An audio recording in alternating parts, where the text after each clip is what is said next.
Well, thanks very much for having me here. It's a great group here, and so I'm going to talk about systemic risk, and I'm going to try to give it an economist's perspective. In fact, I'm going to try to do more than that. I'm going to try to argue why this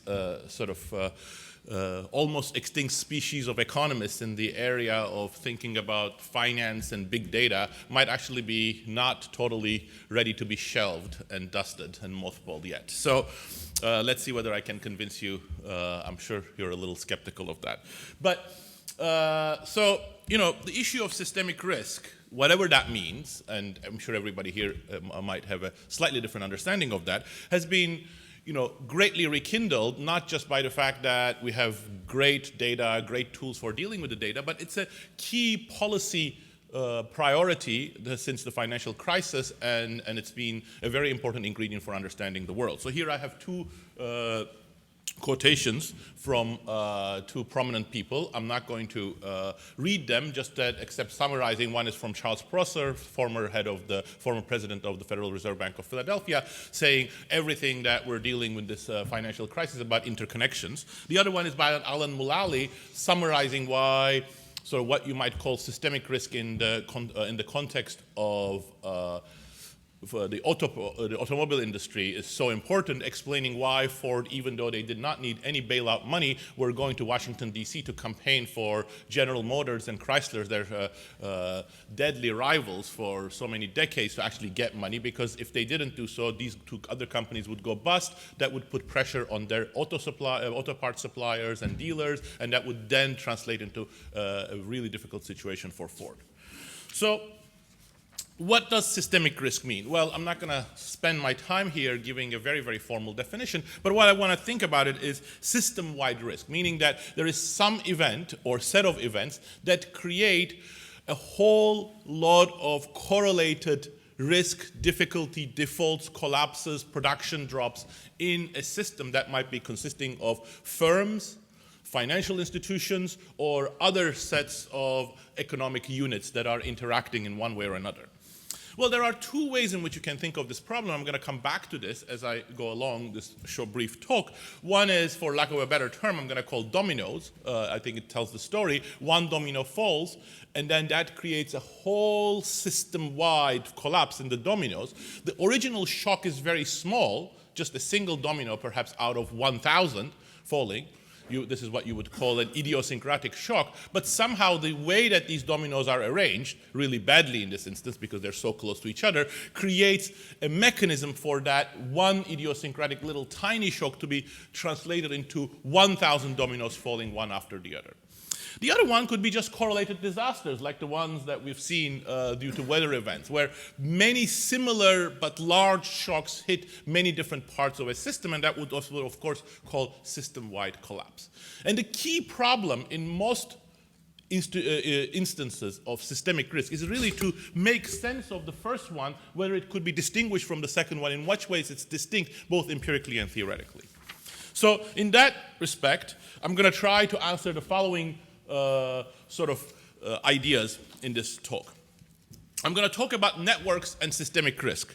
So both dominoes and correlated disasters are inherently about networks. Now, I'm not a network scientist, so I'm not obsessed with introducing the language of networks or the mathematics of networks into every field. I'm obsessed with many other things, but that's not one of them.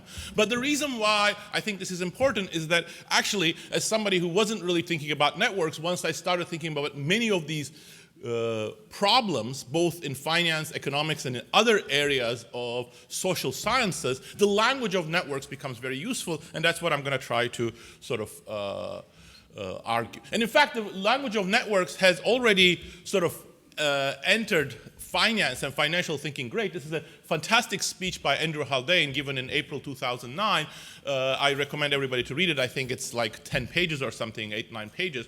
And it sort of illustrates a lot of the ideas that we're actually going to talk about here, how network-type interactions might have been very important in the financial crisis, how networks are a Janus-faced monster. You turn one face, that's scary. You turn to the other face, it's scary. So we'll see whether that's true, but I think at the end of the day, what we need to do is we need to have a deep understanding of what we mean by these network effects. Is this just a code word of saying that, oh, well, there are two institutions out there, have some, in the economics lingo, externalities on each other, which is that what I do affects Munzer, what I do affects Asu, but there isn't really a network, meaning a totality here that it's different and detailed configuration has a first-order impact on the questions at hand. So those are the sorts of issues that I want to think about. More precisely, why is there so much systemic risk? Could that be really for dominoes, small risks being amplified by these networks? If so, is this inefficient? If so, which types of networks make that problem worse? Well, these are problems, actually, you need a theory, because what I'm going to try to argue is that without the right conceptual framework, you're much more likely to go wrong than right in thinking about it, however expert knowledge might be abundant, however data might be abundant. You really need a conceptual structure, a mathematical abstraction that corresponds to the key economic or financial interactions here. So let me try to give you an example and illustrate this in the example, and then I'll come back to the other leg of this, which is empirical work, really actually distinguishing these different mechanisms from each other, where I think, again, a lot of important insights from what economists have been doing here is actually key. So, what networks are unstable? So here's a common conjecture that has that emerged in economics around the year 2000, or actually 1999, by a couple of papers, and then it was actually quite influential around that time, also among some policymakers. Is that actually, if you want to create a network of financial institutions that's stable, resilient to shocks, what you want to do is you want to create as much diversification as possible. Meaning that I should not be the sole financial institution bearing all of the liability of another financial institution, say Munzer. How do you do that? Well, you distribute Munzer's liabilities as broadly as possible within the financial system. But then, as the financial system crisis arose, and Andy Haldane was talking about these issues, Stiglitz and other economists and other policymakers started talking about, oh, the problem is a too interconnected financial system.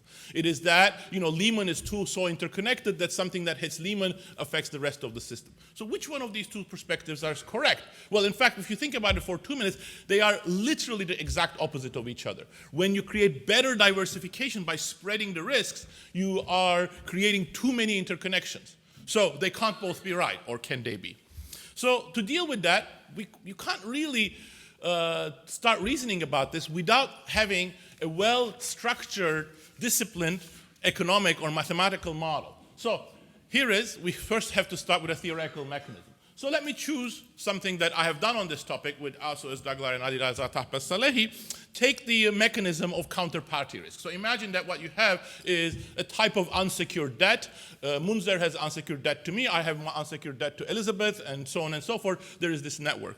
You have essentially a form of decentralized clearing without netting, which is that if Elizabeth owes money to me, but Munzer owes money to Elizabeth, we don't net that out and take Elizabeth out of the picture. She remains in the picture. So what happens is that if Munzer defaults, Elizabeth goes down, and then that might create a problem for me because she owed me money. So that's the particular theoretical mechanism of contagion, financial domino effects in this model.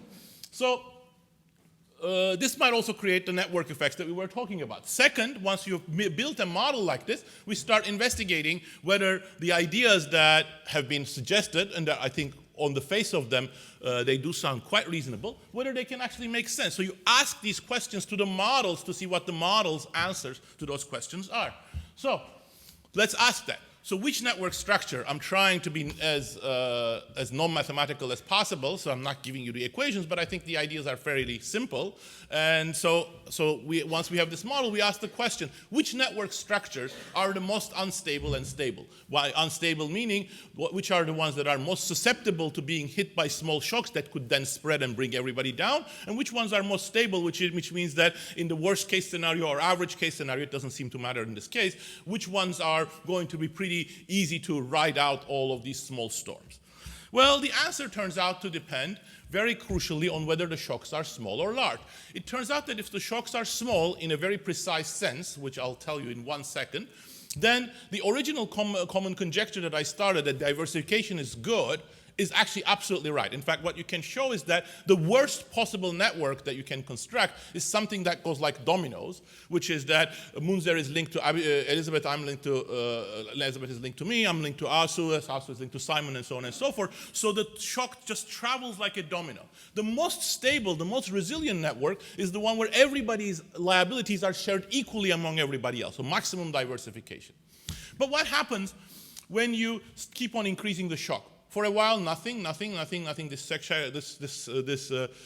course, there's more strain on the system, but this network structure is still the most stable, and the domino network structure is still the most unstable.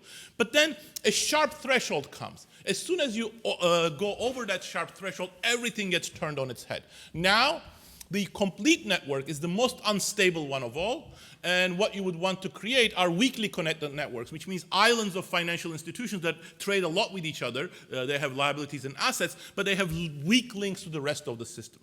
What's going on here? You know, the mathematics has actually told you something that I think would have been pretty hard to understand without the mathematics, but once you understand it, it becomes very, very obvious ex post. Oh yeah, that makes a lot of sense. The small shock regime is the one where shocks can be contained within the financial system without triggering a chain of defaults. If you want to prevent a chain of defaults, what you want to do is that you want to take the first guy out, because the first guy is going to be affected, but then minimize its impact on the rest of the system. That's what a well-diversified, like a complete network system does. But if you cannot contain the shock that way, then what you want to do is you want to quarantine it. Because otherwise, you can't contain it, it's going to spread as fast as possible if you have many interconnections. You want to stop that. So quarantining it means that you create these islands of institutions that are weakly connected to each other. So, but what physicists or mathematicians of this field might call the phase transition is being entirely generated by the logic of the model, and it's providing an answer to these sorts of questions that we started at the beginning. Looked contradictory, looked a little bit unclear, a little bit like a voodoo sort of intuitions, but you can sort of precisely understand it. Are these ideas that I put on the table sort of just useful for understanding these sort of simple conjectures? No. Another key thing which I started with is whether these network effects, these domino effects, they are efficient or inefficient. That's crucial, because if something is happening in the real world, you may not like it, but it may not actually be inefficient. Well, got it. So if that's going to depend on the exact form of interactions in the system also. Well, there you can actually see that if you have different form of economic interaction, they're going to have different effects. So you can build a similar model in the context of a competitive model where the links are production links, and you can show that there are going to be similar network effects, but they are completely efficient. You cannot actually improve upon them. So again, theory is going to be very useful in these. Now, are these counterparty effects or the production effects, are they the only ones that matter? Well, there are a lot of other effects that can matter. For example, 5-cell network externalities, cross-holding, learning, and correlated shock. But those also require similar analysis, and I'm willing to talk about them. I'm very happy to talk about them during the discussion session. But in my remaining 2 minutes, I'm going to talk about one other thing, and this is the one idea perhaps that I would really like to remember from this talk, which is that actually, it's not just enough to do the theory. We also need to go to the data and try to understand whether these theories have any validity. Theories, by their nature, you put the assumptions and they give you some answers, but it doesn't tell you that that's the right answer from an empirical point of view. But here the problem is that we need a systematic econometric or statistical work. And that's actually a very big problem in the area of networks, because there are a lot of confusing empirical work, some of them published in very important places. So here is one example, okay? ASU is one financial institution, I'm a financial institution, we're very strongly linked. And in the data you go and see, oh, ASU goes down, and then 2 quarters later I go down. Is that strong evidence for network effects? Well, not really, because if the two of us are linked, that most likely means that there are also correlated shocks hitting us. So it means that empirically, most of the instances that you think there are actually network effects may not be network effects. For example, if Munzer and I are friends and we're both smoking, that's very unlikely that his smoking was caused by mine. Most likely, we grew up in a similar neighborhood where smoking was common, we are hit by similar shocks, we became friends because we're both smoking and we like to go out and sit in the, stand in the cold. So for this, you actually require systematic empirical work. So fortunately, there are great strategies for the net, but you need to go into the details. So for example, network structure becomes very relevant here. If Munzer is my friend, and I'm smoking or I'm having some impact, I could influence Munzer. Munzer could influence Asu, but if there's no direct link between me and Asu, then that effect has to go through the network, and you can use that sort of information for estimation. Or you could use network instruments for doing so. Bottom line, I think you need both rigorous economic models and rigorous mathematical work in statistics and econometrics in order to be able to complement this great policy interest and great big data stuff that's going on in the area of systemic risk. Time.